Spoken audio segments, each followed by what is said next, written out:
જી sir, જે જિલ્લા પંચાયત તાલુકા પંચાયત થઈ છે શું થશે? નડિયાદની અંદર નડિયાદ મહાનગરપાલિકા, વડતાલ જિલ્લા પંચાયત અને 2 તાલુકા પંચાયતો એ બિનહરીફ થઈ છે. આમ તો ચૂંટણી આ વખતે લડીને જીતવાનું છે એવો અમારો દ્રઢ નિશ્ચય હતો. અને જ્યારે નીતિનભાઈ પટેલ સાહેબ, સરદાર પટેલ સાહેબના જન્મસ્થળ ઉપર આવ્યા ત્યારે પણ મેં બધાને કહ્યું હતું જ કે આપણે ઇલેક્શન બિનહરીફ કરવાનું નથી. બધાએ ચૂંટણી ડોર ટુ ડોર કેમ્પેનિંગ કરી, પ્રજા પાસે જઈ, પ્રજા પાસે મત માગી અને ચૂંટણી જીતવાની છે.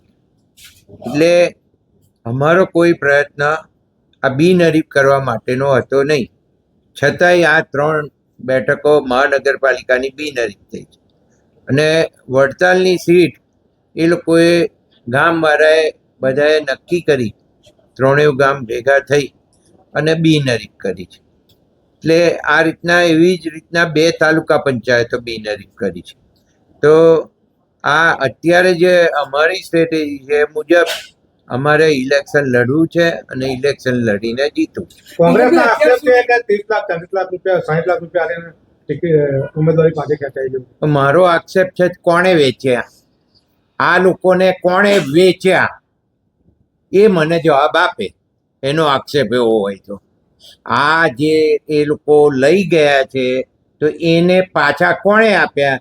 તમે જે પ્રશ્ન પૂછો છો તો મારો આ તમને સવાલ છે. પંકજભાઈ, અત્યાર સુધીમાં નગરપાલિકા હતું ત્યારે ઘણી બધી વાર બિનહરીફ મોટાભાગની સીટો થઈ છે અને ઘણી મહેનત ભાજપે અને આપશ્રીએ કરી છે. આ વખતે કેમ એવું જોવા મળ્યું છે કે બધાને લડાવવા જ છે? મેં પહેલેથી જ નક્કી કર્યું હતું કે ડોર ટુ ડોર પ્રજા પાસે જાય, પ્રજા પાસે જઈને મત માગે અને પ્રજા એમને પ્રશ્ન કરે અને પ્રશ્ન કરે એના જે જવાબો છે એ જવાબો આપે અને પ્રજાના પ્રશ્નો કેવી રીતના ઉકેલાય અને શું કરવું જોઈએ એની સમજ જે તે ઉમેદવારો છે એ ઉમેદવારોને આવે એ જરૂરી બાબત છે.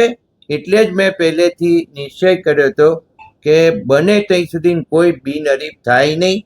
અને મેં જાહેરમાં પણ કહ્યું હતું કે આપણે બિનહરીફ કરવા માટે સીટ કોઈએ પડવાનું નથી. પંકજભાઈ, મહાનગરપાલિકામાં કોંગ્રેસના જેટલા ઉમેદવાર છે એમાં એવું પણ કહેવાય છે કે એ ઉમેદવારો પંકજભાઈના જ છે. ઉમેદવારો મારી પાસે છે નહીં. ઉમેદવારો એમને લઈ જવા પડ્યા, સંતાડવા પડ્યા અને પ્રજા જાણતી નથી, પ્રજા કોઈને ઓળખતી નથી એવા આ ઉમેદવારો છે. અને આ ઉમેદવારો એવા ઊભા કર્યા છે કે કોઈ બિચારા નાના ઘરના સાવ પેલા કથળેલું ઘર હોય એવા લોકોને આ લઈ જઈને ઉમેદવારી કરાઈ.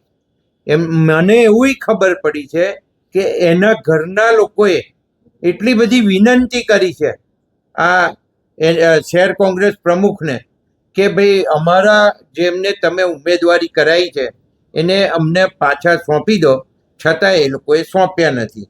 એવું પણ મારી જાણમાં છે. પંકજભાઈ, કેટલી સીટ આવશે મહાનગરપાલિકામાં? આજે ફોર્મ બધા ભરાઈ ગયા છે અને હું અત્યારે એનું અવલોકન કરવા બેસીશ અને પછી મારી સ્ટ્રેટેજી નક્કી થશે. અને ભારતીય જનતા પાર્ટીની સ્ટ્રેટેજી તો છે જ. અને ભારતીય જનતા પાર્ટીના અમારા પ્રધાનમંત્રી નરેન્દ્ર મોદીથી માંડી, અમિતભાઈ શાહ સાહેબથી માંડી અને અમારા સીએમ ભૂપેન્દ્રભાઈ પટેલ અને પ્રદેશ અધ્યક્ષ જગદીશભાઈ અને જિલ્લા પ્રમુખ નૈનાબેન અને સમગ્ર પાર્ટીના કાર્યકર્તાઓ એ જે સાથે લાગી અને અમે રિઝલ્ટ લાવવાના છીએ. એની અંદર હું અત્યારે એવું માનું છું કે લગભગ 46 કે 48 સીટ 100% આવશે.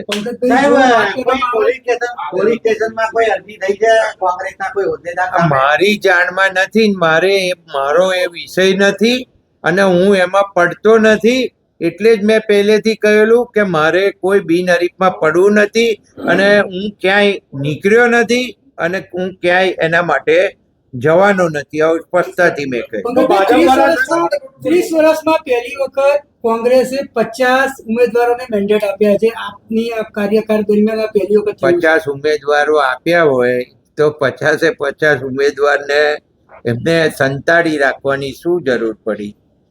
તો એ લોકોનો આક્ષેપ છે કે ભાજપ વાળા ધાકધમકીઓ આલે છે. ભાજપ વાળા કોઈ ધાકધમકી આપતા નથી અને કોઈએ ધાકધમકી આપી નથી, પણ એમને એ એસ્ટાબ્લિશ કરવું છે. અને જુઠ્ઠું બોલવું, જોરથી બોલવું આ અહીંના શહેર કોંગ્રેસ પ્રમુખનો વિષય છે અને એને વારંવાર આ વિષય કર્યો છે. ઓકે.